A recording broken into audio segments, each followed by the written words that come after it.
So the Irish Times is the leader in print. It's famous not for its technology, it's famous for its writers.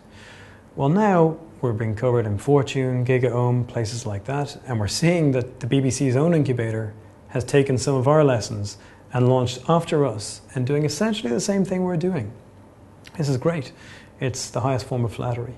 So maybe there's a perception change that'll help us to find and work with new companies in the future as well. We want to improve the reader experience, online, offline, whatever, and we also want to make an impact on our revenue. So there's a bottom line angle as well. So far, we're almost at the end of this process. We've had 5 startups, and it looks like they're going to be 5 for 5. Each of those startups is launching something reasonably significant, in fact, with the Irish Times. Some of them are going to be launching fairly big things. We know that some of them are going to be having an impact on reader experience. It's definitely going to improve the reader's experience of the Irish Times and of other group properties. But probably the main impact, it turns out, is going to be commercial. We're launching new products after 8 weeks with no prior work. This week, Daire Hickey, who is the PR guru behind the Dublin Web Summit with Paddy Cosgrave, was in to talk with all the startups about the do's and don'ts of engaging with different tech blogs and newspapers, and also how to fully exploit conferences. That's really important because each of the 5 startups is going to be presenting and pitching at the next Dublin Web Summit. Gary Leyden, who's been working inside the Irish Times over the entire 8-week period, this morning is working with the startups on their final pitches. Frida of My iFly got some very good news last week. The director of advertising here, Eamon Fitzpatrick, said she had free access to the sales team and they could begin to start selling the ads in the classified section of the newspaper with her service. This is great news. However, she's having a little bit of difficulty transitioning that into something that's actually happening now this Monday. I presented the product to the sales team and they felt that how they could offer it to the direct clients, and so that's where we are. So I'm really hoping that they get an opportunity to do that this week, so that for the final pitch that we will have at least exposed it to clients. Because if we haven't done that, it's very hard to prove that there is or is not revenue potential unless it has been at least exposed and proposed to Irish Times clients. A pretty instant mobile web page for marketing and lead generation. So it's not an app, it's not a mobile website, it's a flyer. My focus at the moment is resellers. So some of the resellers would want to create. I'm working with print and sign. But we're kind of getting tight on time now. The competition is going to be judged on revenue potential to the Irish Times and improved reader engagement. I absolutely can tick those 2 boxes, but I can't tick the boxes unless the people actually see the product or offer the product. Martin at Storyflow has come up with a prototype that's far superior to what he had even 2 weeks ago. Last week has been really great for us, so we finally got a new demo of the prototype, of the widget, and we've been showing it around to all the people at the Irish Times. Hopefully we're going to get the OK from Hugh Linehan, the head of online, to build live this week and have it actually live by the time of the final pitch. Got very good reviews about the new design, so people are finding some things that can be improved, but in general they're very happy about it with the user experience. And then we're working on the final pitch for the presentation next week at the Science Gallery. Martin, I think that's an awful lot of text. Yeah, I know. And I think you need to take a video. So Oliver has now met with the managing director in the last week off camera, and he's met with our senior design people. On the print side, there is a strong interest in using his tool. The online side is not necessarily entirely certain at this point. We have to wait and see, and maybe he'll be able to show us by the finale event on the 6th of September that his tool has actually worked for the Irish Times in print and online. So I met with George, the head developer here, and Brona, the CIO, the end of last week, and we had a really interesting chat about how producing assets for online, how it differs so strongly from producing assets for print. There's a lot of interest there in doing data-driven infographics, but the process behind them is very different as well for online and print. So print you do it once and then forget about it, and online you put it on and you have to make sure it'll update automatically. I'd love to have something I could show on the demo day that's with a live graphic behind based on that data, but I don't want to guarantee I will, just given that it's so close now. So we met with Daire from Web Summit earlier today as well. He was great. He was very interested as the guy in terms of getting us in front of media, in front of journalists.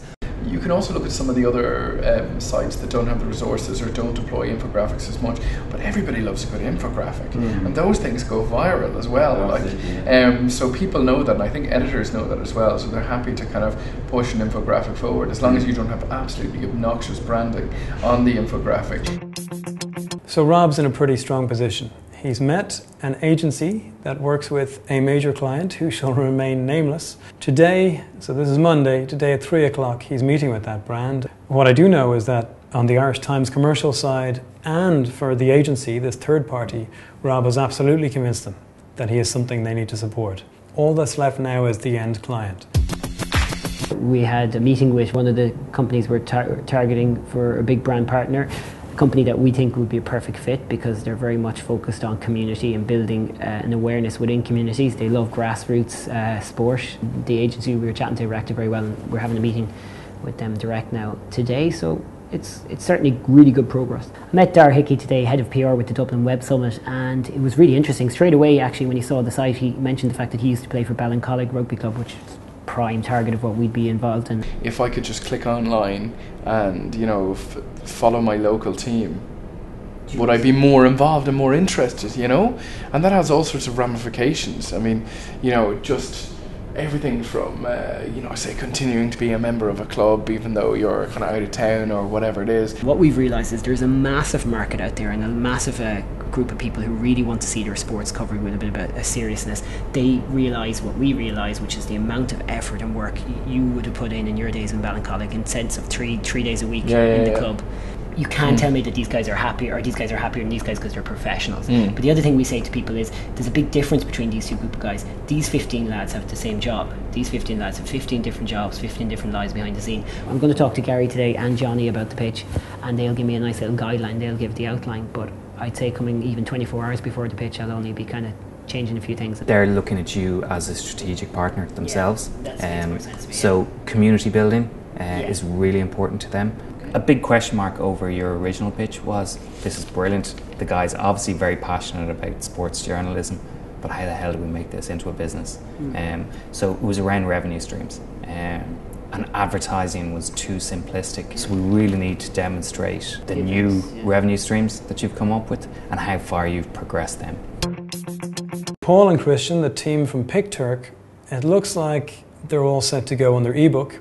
And they got very good news from a major sponsor, in this case Canon, to say that they had reached 50% of their sponsorship target. Now the question is that enough to go forward with? But there may be two other objectives that they want to try and grasp at. One is a physical output as opposed to just an ebook.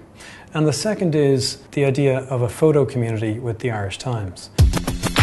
The main idea of a print book resonates very well.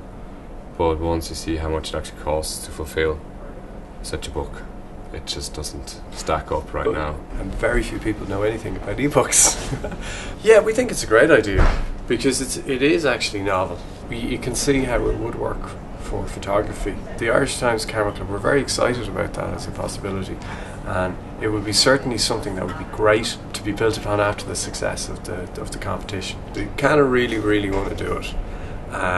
And they've come in with their own proposal, and that's gone back to the Irish Times, so we're just waiting to see if they can come to an agreement on it, really. Brian Caulfield's potentially investing 50,000 in the business. I think we also have to round out as an investment pitch as well.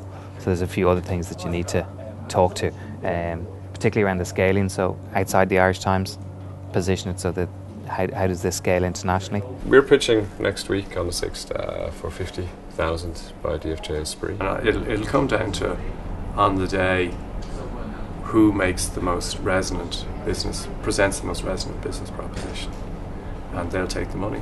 How are you going to prepare for the pitch? Well, just ask Paul.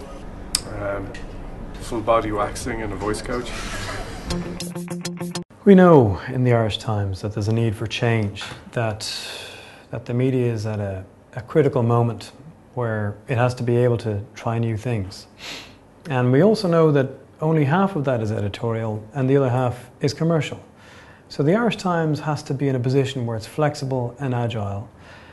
And probably one of the best ways to do that, it occurred to me, is to try and leverage some of the amazing startup activity that is in Dublin and in Ireland right now. Comparing the level of activity between Dublin and London right now for startups, it's like we're back at that time when U2 and some of the other rock bands started to kick off, where young people are, looking at entrepreneurial activity as something that, could be cool and sexy and interesting to do.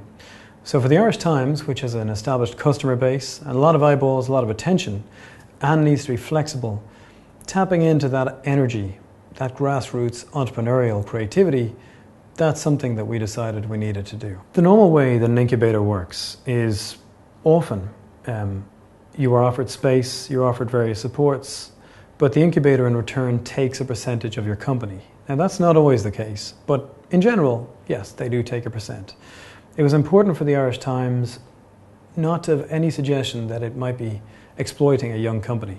So for one thing, we don't take any equity. This is something where the company can walk away at any point, and we don't own any part of them.